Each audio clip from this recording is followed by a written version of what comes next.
Brahmapur FRC कमिटिया Khunga थामथि गोथार दमासि फोरबो फालिदों।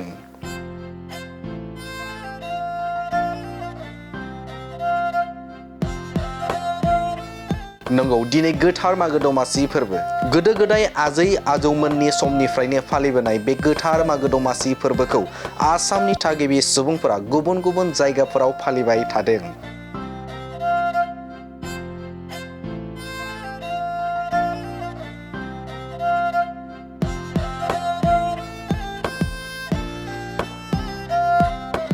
थिग बेबायदिनो दिनै ब्रह्मपुर गामिनि गेलेग्रा फोथारावनो खुंगा थामथि गोथार दमासि फोरबोखौ फालिदों।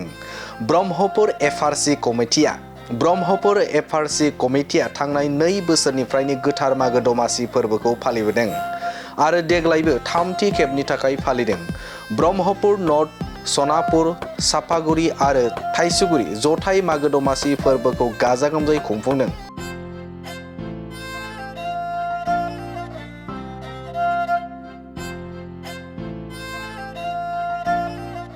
बे हाबाफारि लानायनि थांखियानो जाबाय मोनब्रै गामिजों खौसेथि आरो अनलायनायनि थांखिजों दैज्लांसे माने खस्थ'यै मावै दाङै दिहुननाय आबादखौ बोसोरनि फिथा सौनाय ओंखाम बोथिसे मोखां नायलायनानै जानाय।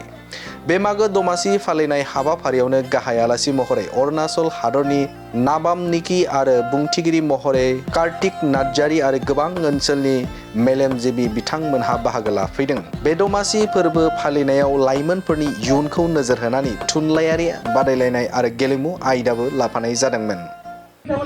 दिनै जोंनि बे ब्रह्मपुर FRCआ बे मागो दमासि फोरबो खुंनाया दिनै थामथि आगान सुरबाय।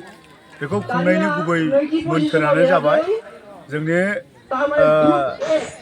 ब्रह्मपुर FRCआ दरब्रै गामिजों दाजानाय फारियै ब्रह्मपुर गामि, थाइसुगुरि गामि, भुटन सनापुर गामि आरो सापागुरि गामि मोनब्रैजों जोङो थामोनथाय मोनसे खौसेथि रैखाथि अनलायनाय बे मोनसे जोंनि मोन्थोर आरो बेयावनो जोङो दिनै बे जोंनि गासैबो दरब्रै गामिनि आबादारिफ्रा जों दैलांसेमानि खस्थ' खालामनानै दिनै खेथि बाथि दिखांबाय।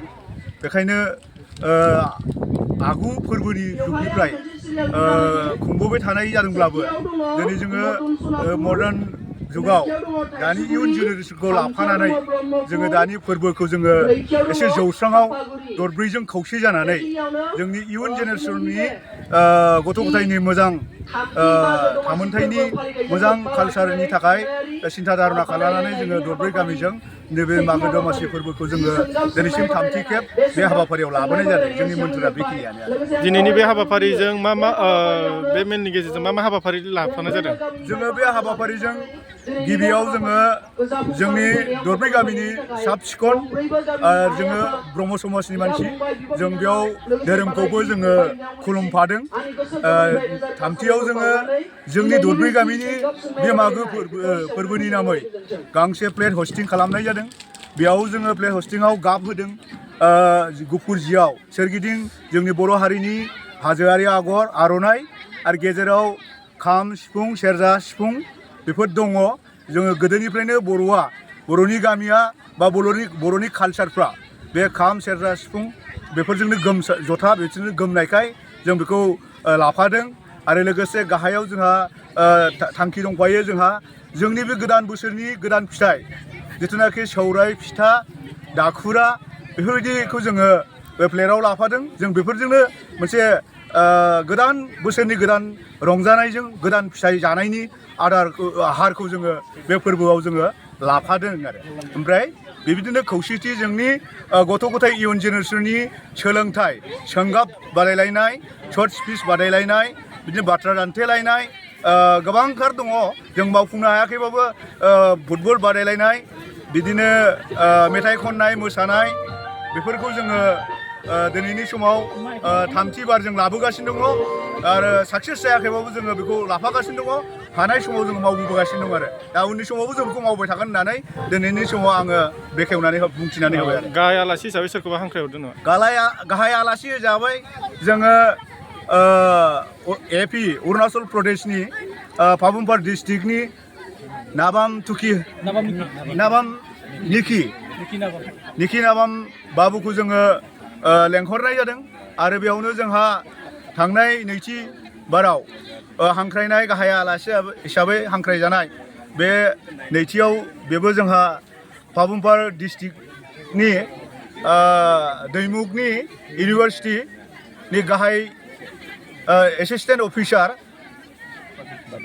इतिमध्य मैयानो बिथाङा फैबाय बिथाङाबो जोंजोंनो थाफागोन आरो लोगोसे जोङो जर'खा आलासि ओनसोलनि बर' साहित्य सभानि बेबायदिनो धोरोम आफादनि बेबायदिनो समाज ओनसोलनि बेफोरखौ जोङो जर'खा आलासि हिसाबै जोङो हांख्रायदों आरो जोंहा दंबावो खाथिनि ओनसोल जोंनिनो बे जोंजोंनो उन्दैनिफ्राय नांजाबनाय नैबे अरुणाचल प्रदेशनि नैबे कार्बि बस्तियाव जोंहा सासे गाहाय आलासि जोङो लेंहरबावदों बिथाङा कार्बि दा बिथांखौबो जोङो इतिमध्य बिथाङाबो सफैनो हाबाय दा जोंनि हांख्रायनायाव आलासिफ्रा आंखाल गैया इतिमध्य मेसेज हरजोबखाबाय गासिबो सफैगोन होननानै आं दिनै फोसावबाय आरो